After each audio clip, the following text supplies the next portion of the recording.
Nate, hype man for DeShone Kizer. You put him on the map, at least on the show. Like, I watch him, I get more excited when he's out there. And is this what the Browns are looking for? This is exactly what they're looking for. I wouldn't say I put him on the map. I was one of the voices that was speaking loudly about his talent, but that's what put him on the map. I sat here between the two of you, and it was you and him, and there was some sort of like bromance happening, right? You saw his aura, Nate. You could cut it with a knife. Well, as soon as he got here, I saw the confidence, and I saw that he's very aware of his talents, his skill sets, the strengths and the weaknesses. And then going out there on the field, you know, he did it the way it's supposed to be done. You're playing with the threes, then you're playing with the twos, and then you're playing with the ones, and you go out there and you earn it bit by bit. And not only was he doing it on game day in the preseason, but he was doing it at practice. All these young guys on the team are starting to fall in love with him. Listen to what Corey Coleman said. He said, "I'm glad that we found the guy for the future. This is one of the young star wide receivers on this team." And KB, you said something. We were talking about Blake Bortles and Chad Henne, and it was a very powerful statement. I think I'm going to repeat that as we talk about all this young talent in the league. Start the future now. And that's what the Browns are doing. They're starting the future. They're looking at a guy saying, okay, if we can start knocking down these positions, then we don't have to worry. That's what's been wrong with the Browns for so long, is that they're always looking for a certain guy to anchor a certain position. They found that with Joe Thomas. They found that with Joe Hayden. Now they got Myles Garrett. Now they got DeShone Kizer. They're building pieces. Jabril Peppers is coming along. And what he's done on the field, I can talk about how good he is, how tall he is, a strong arm. There's a few things that you'll notice when you'll see these highlights leading up into the regular season. When he sits in that pocket and the chaos starts, he does not panic. His helmet doesn't start going everywhere. He doesn't look down and try to scramble and get away. He keeps his eyes upfield. He takes a couple subtle steps, and then he unleashes that huge arm, and he's delivering beautiful balls.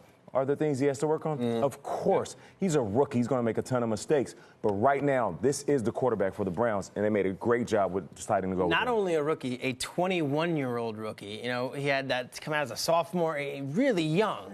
In recent years, though, I mean, look how young he is. This is a guy who's younger than Goff was last year. He's way younger than Goff right now, too. Yeah, and Carson Wentz isn't even on that list. He's younger than all these guys. So I look in recent years and I say, you know, he's a second-round pick and he's starting week one. I look around and it was Russell Wilson as a third-round pick. He was just fine. Dak Prescott was a fourth-round pick. He was just fine. Kirk Cousins eventually got the starting job. He was a fourth-round pick. The draft is done with. It's over. It's a clean slate.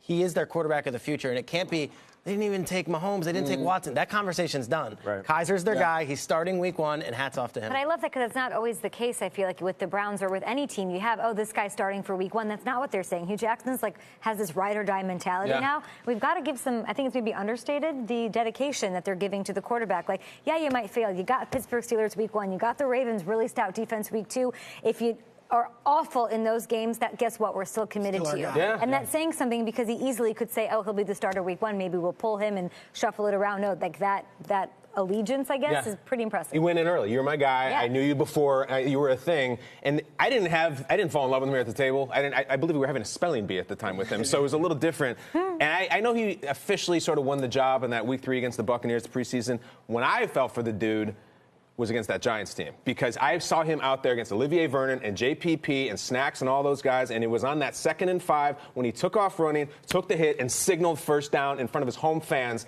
I feel like that's when he won the job, and that's when he won me. So I just want more.